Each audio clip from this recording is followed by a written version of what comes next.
Good morning, I'm Florida Plant Mama coming to you from Zone 10A, Central Florida. And this morning we are back at it again. We have some seeds that I started inside that I think are safe enough to come outside since the weather has been so nice. I'm just going to set them down in the nursery area and hopefully they'll continue to grow there. Of course, I'm doing the hardening off process, so they'll come out here for a few hours and then I'll bring them back inside. For those of you that do not know what hardening off is, it's a terribly annoying process by where you take your inside plants, which have been acclimated to your inside growing temperatures, and you slowly adjust them to outside temperatures. So you bring them in, you bring them out, you bring them in, you bring them out, you bring them in, you bring them out. And normally you have to do this back and forth for about 5 to 7 days in order to get your new little baby seedlings acclimated to the outside weather. If you bring them outside and they have a drastic change in their normal growing environment, then they are at increased risk of being stressed out by the change in temperature and dying. So if you cannot tell, I do not like the process of hardening off because it's a lot of work. Now it's supposed to rain today and I may go ahead and let these get rained on. So I'm going to switch out the pans to something that allows drainage. I'm hoping to get a lot done today, so we better go ahead and get started. First job of the day is going to be the dragon fruit. I have to get the dragon fruit back on a trellis because I know for a fact the dragon fruit that's on that trellis right now is toast. Let me show it to you. Here we are. Do you see this dragon fruit? See what I'm talking about? It's got a horrible color and it's mushy. Both this piece and that piece. This is the only little section that has survived. Fortunately, I had taken several cuttings. Of course, this one did not make it, so she will go. But I took several cuttings when I cleaned off this trellis, and I did that like 2 weeks before the cold snap happened. So time to replace those dragon fruit. We'll go ahead and get that done. Look at my little pomelo. Oh, so that's the first job of the day.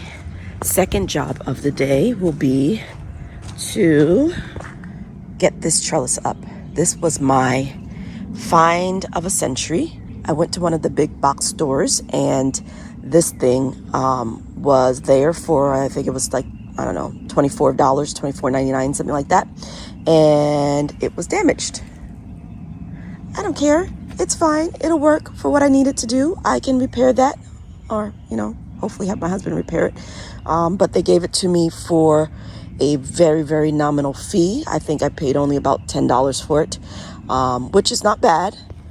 I also need to cut back this non-native honeysuckle, and I'm going to start sowing my melon and cucumber. Usually my timing is very off. Every year I start my cucumbers in like late February, March, and every year I write a note to myself saying I should have started them a little earlier. So I'm gonna go ahead while I've got the weather cooperating with me and start my cucurbits, my melons, and I gotta start more roselle. Okay, what is next on the list? Pretty ambitious, right?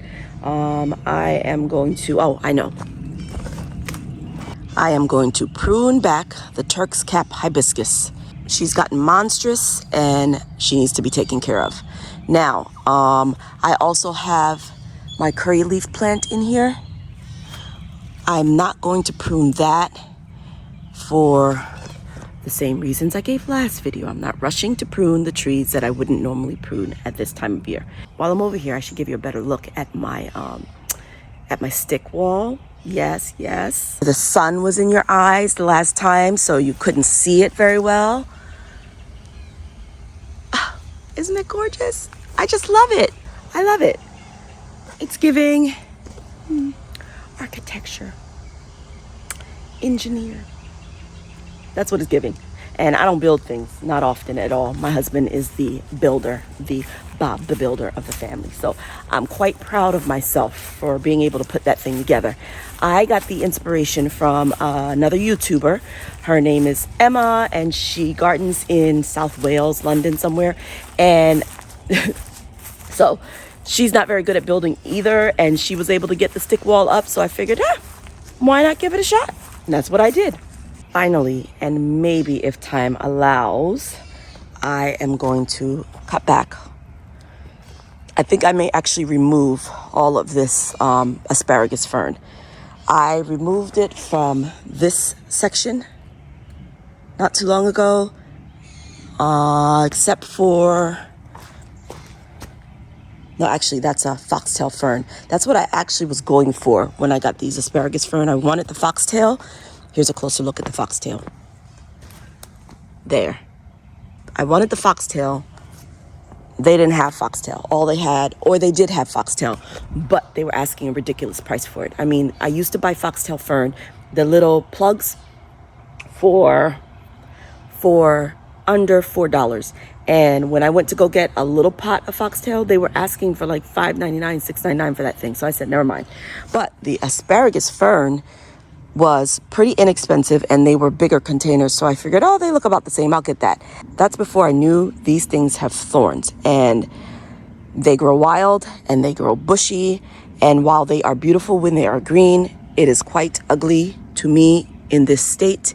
And I didn't want it here to begin with, so I'm getting it out of here. So continue to watch if you are interested in any of the things that I'm doing today, or even if you're not. Join me anyway. I got my twine, and I have my clean scissors, my gloves. These are spiky. The condition of my pineapples is like the condition of the rest of the yard. They're looking ugly. But there's some green. I see some green, and I see some babies in there. There's hope. All right, let's get these dragon fruit down. I don't know the variety of these dragon fruits because they came from a friend and a big box store. One of them gave me one pink fruit last year, but I don't know what the variety is. Here are our new cuttings, and yes, this does have a little bit of rooting going on. But here's my question. If you didn't label which side was up and which side was down on the dragon fruit, how do you know which side is up and which side is down? I cut them, and I'm realizing now that they look about the same to me.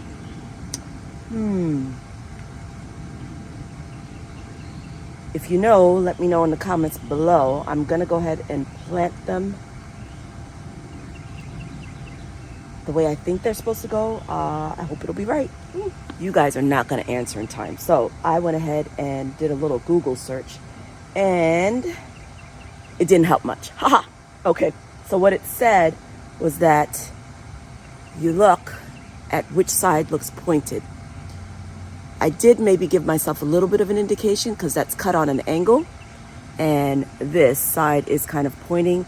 It also said to point them so the spines are going up. They don't look like they're going up or down. And when I turn them this way, they look like they're going up. But when I turn them this way, they look like they're going up too. So I don't know. That's not helping me much. I'm going to go ahead and plant it like this because that looks like a tip. We'll see if it's correct. If you know that I'm doing it incorrectly, please share that in the comments below. Same thing here. That's a cut end. That is not. So I am going to put it this way. And that's all you do. These were cut more than 2 weeks ago, so they have had a chance to scab over. You're supposed to cut them, or take your cutting from the mama plant and let it sit until it forms a little callus, and that will prevent it from rotting in the soil. And then you just kind of set it in the soil and allow it to grow. I need to get some of that stretchy tape because I don't want this twine cutting into the dragon fruit as it grows. All right, let's go ahead and do the back one as well. There, dragon fruits attached. I don't recall what I said was next on my list, but I'm gonna go ahead and get this trellis up. Now, it does have a little piece right there that's jagged. I'm hoping I can just cut. Let's see. There we go. I don't think this trellis is going to last very long in the garden at all because I can cut through that wood that easily. That tells you that it's not very sturdy, but it was $10. If it lasts 2 seasons, I will be thrilled.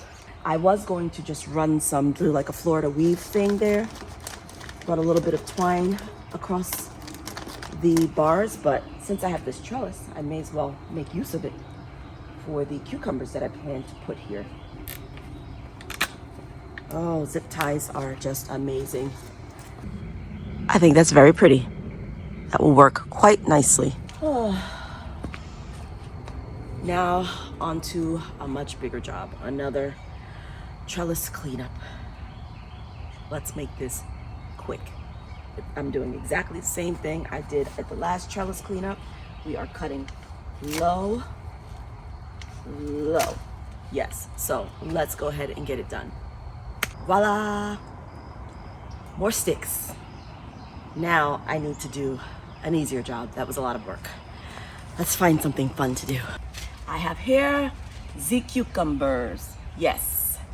Quite early for this, according to the books. I was going to start these inside, and actually I am going to start them inside as well, but I just want to do a little bit of experimentation and put some in here and see how they do. I have a Bayet Alpha cucumber and I have lemon cucumber. I'm going to put a couple of seeds of each in this space. We'll start with the lemon cucumber. I'm going to do something that one of my viewers suggested in one of my previous videos that actually worked pretty well. I'm just gonna score the top just a little bit. Here, let me come up close so you see. I'm just gonna go ahead and pinch just a little bit of the top of that off. Let's try that again. Here we go. There we go. Just a little score. Apparently that little bit of damage to the seed helps it germinate. I've strategically planted some onions there to ward off the critters. Pat that all down, make sure that the seed comes in contact with the dirt all the way around. I think these onions are also due for a little trim.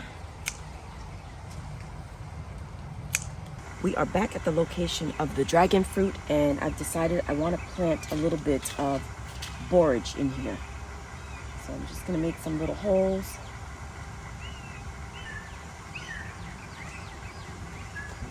It's supposed to rain later today, so this is a good time to get seeds in the ground.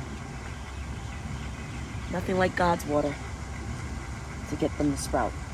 Ugh, now I'm back to doing another hard job, which is dealing with this asparagus fern.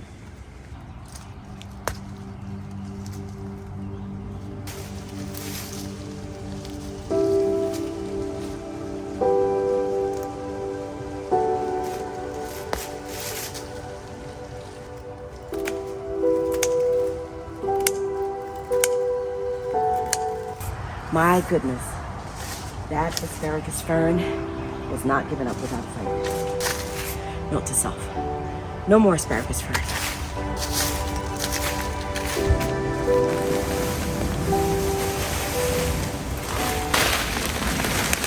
I pulled a little plantain leaf from another part of the garden, and for instant gratification, I plan to plant some over here. Plantain is one of those beneficial weed type plants that reestablish very quickly. Once again, I got some borage I'm gonna put in here, along with some marigolds, some bachelor's buttons, and oregano. It's going to return to a bit of an oregano bed like it was previously. Bachelor's buttons. Shasta daisies.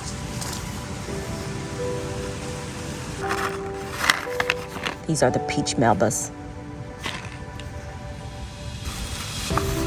Just a few marigolds. Seeds are planted. I almost forgot about this little thyme plant that I recently purchased. It is a silver edge thyme.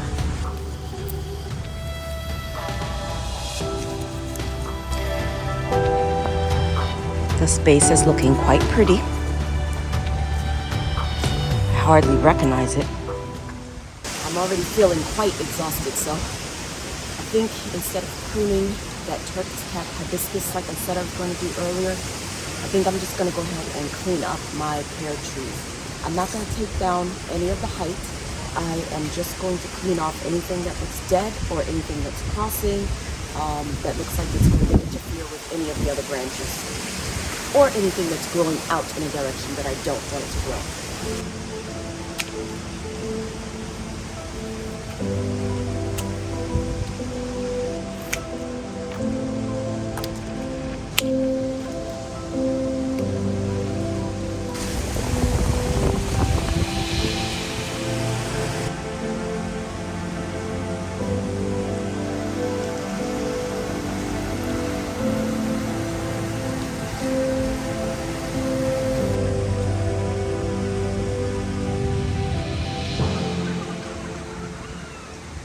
It's been another exhaustingly satisfying day in the garden. I got a lot of work done and I'm hooked. I hope you've enjoyed today's video. I had a lot of fun doing it, a lot of hard work, but a lot of fun. This garden is slowly coming together and I hope you are here to see it happen. Thank you so much for watching and have a blessed and beautiful day.